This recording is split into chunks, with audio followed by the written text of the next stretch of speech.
నుంచి మేము ఢిల్లీకి రావాల్సి ఉంది.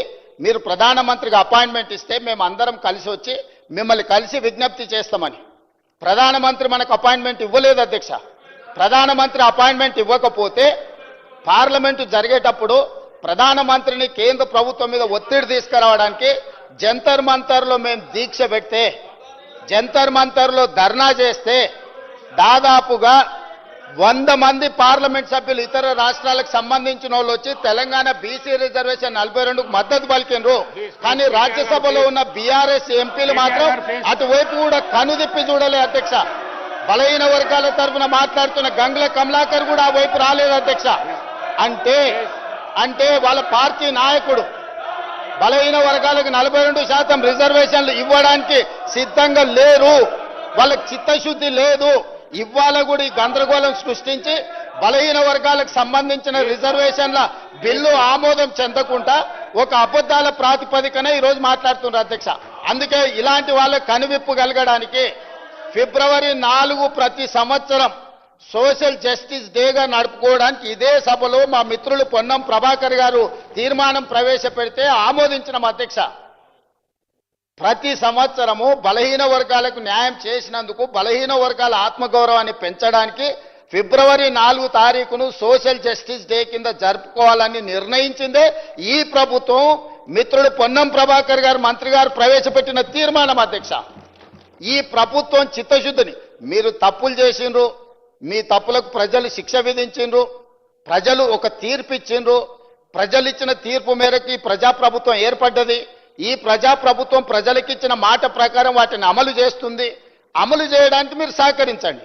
ఒకవేళ మీరు సహకరించము, మీ బుద్ధే మారలేదంటే మళ్ళీ ప్రజలు మళ్ళొక తీర్పు ఇస్తారు. ఆ హోదా కూడా మిగిలదు చివరికి. కాబట్టి దయచేసి వీళ్ళు రాలే వాళ్ళు రాలే, అంతకంటే ముందు రాహుల్ గాంధీ గారు ఏం చేసిండ్రు, ఏం మాట్లాడినరు, ఏం హామీ ఇచ్చిండ్రు, ఏ నిర్ణయం మేరకు ముందుకు వెళ్తున్నామో వీళ్ళు మాకు సూక్తులు చెప్పాల్సిన అవసరం లేదు అధ్యక్ష. వాళ్ళ నాయకుని మొదట సభలో వచ్చి కూర్చోమనుండ్రు అధ్యక్ష. రాహుల్ గాంధీ వచ్చిండా లేదా, రాహుల్ గాంధీ ఆదేశం లేకుండా రేవంత్ రెడ్డి గారు ఇక్కడ ఈ నిర్ణయాలన్నీ చేస్తాడా అధ్యక్ష? ఇంత ఇంపార్టెంట్ చర్చ జరుగుతుంటే బలహీన వర్గాలకు న్యాయం చెయ్యాలని 100 సంవత్సరాల నుంచి జరగని కులగణన తెలంగాణ రాష్ట్ర ప్రభుత్వం చేసినందుకు ఏది ఏమైనా రాజకీయాలను పక్కన పెట్టి ప్రధాన ప్రతిపక్ష నాయకుడు చంద్రశేఖరరావు గారు వచ్చి ఒక మంచి మాట, అయ్యా మేము చేయలేని పని ప్రజాప్రభుత్వం కాంగ్రెస్ పార్టీ చేసింది, నేను అభినందిస్తున్నా అంటే వారి పెద్దరికం పెరిగి ఉండేది కదా అధ్యక్ష.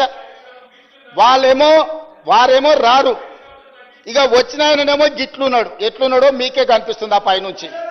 ఇట్లాంటి వాళ్ళందరినీ ఇందులోకి దోలి తాను జడ్డ కోతి అంట వనమల్ల చేడ్చిందంట. అట్లనే ఉంది ఈ వారం. కాబట్టి ఇప్పటికైనా మిత్రులు గంగుల కమలాకర్ గారికి నా సూచన, ఈ ఒక్క విషయంలోనన్నా వాళ్ళ ఒత్తిడికి లొంగకు. ఏమైనా మంచి షెడ్ ఉంటే నేను చూసుకుంటా, నువ్వేం వాళ్ళకి భయపడకు మిత్రమా.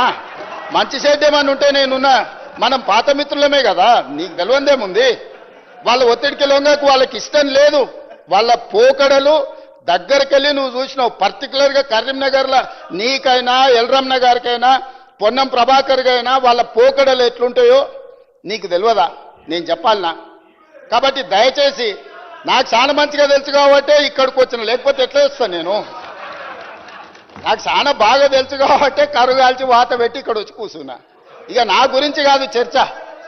దయచేసి నేను అందరికీ నా విజ్ఞప్తి ఒకటే, ఇదొక మంచి ఉద్దేశంతో తీసుకొచ్చిన బిల్లులు. అందుకోసమని రాజకీయ వివాదాలకు తావు లేకుండా, మీరు ఆరోపణలు చేయకుండా మీరు సూచన చేయండి. తప్పకుండా ఆయన అధ్యక్ష, అధ్యక్ష ఆ వెనకాల గట్టిగా అరిసేట ఆయన కూడా ఆయనే అధ్యక్ష, ఆసోపతే. అందుకే ఆయనకి ఇష్టం లేదు, ఆయన కూడా అందుకే అట్లా అరుస్తున్నాడు అధ్యక్ష. కాబట్టి అధ్యక్ష, అది కల్వకుంట్ల కాదు అధ్యక్ష, కల్వకుండా ఉంచడం అన్నమాట. ఎవ్వరు కల్వకుండా ఉండాలి. బీసీలు ఓసీలు కలవద్దు, ఎస్సీలు ఎస్టీలు కలవద్దు, మైనారిటీలు హిందువులు కలవద్దు. అది కలవకుండా చూసే కుటుంబం అధ్యక్ష, అది కలవకుండా కుటుంబం కాదు. కాబట్టి ఇప్పటికైనా ఈ బిల్లును చర్చ లేకుండా మన సభ అంతా ఏకగ్రీవంగా ఆమోదించి చేస్తే కేంద్ర ప్రభుత్వం మీద ఒత్తిడి తీసుకురావడానికి ఉంటది.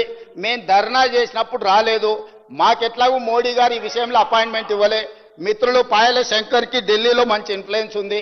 మోడీ గారు అపాయింట్మెంట్ ఇప్పిస్తే మనందరం కలిసి వెళ్ళి రాష్ట్రపతి గారి దగ్గర పెండింగ్ ఉన్న విద్యా ఉద్యోగ అవకాశాలకు సంబంధించిన బిల్లు, అదేవిధంగా రాజకీయ స్థానిక సంస్థలలో రాజకీయ రిజర్వేషన్ల బిల్లు, ఇప్పుడు చంద్రశేఖరరావు గారు 50% నియంత్రించుకుంటూ ఏదైతే తెచ్చిండో వారు తెచ్చిన బిల్లు వల్ల పంచాయత్ రాజులో ఎస్సీ ఎస్టీల రిజర్వేషన్లు తీస్తే ఆల్మోస్ట్ 27% పోతాయి అధ్యక్ష.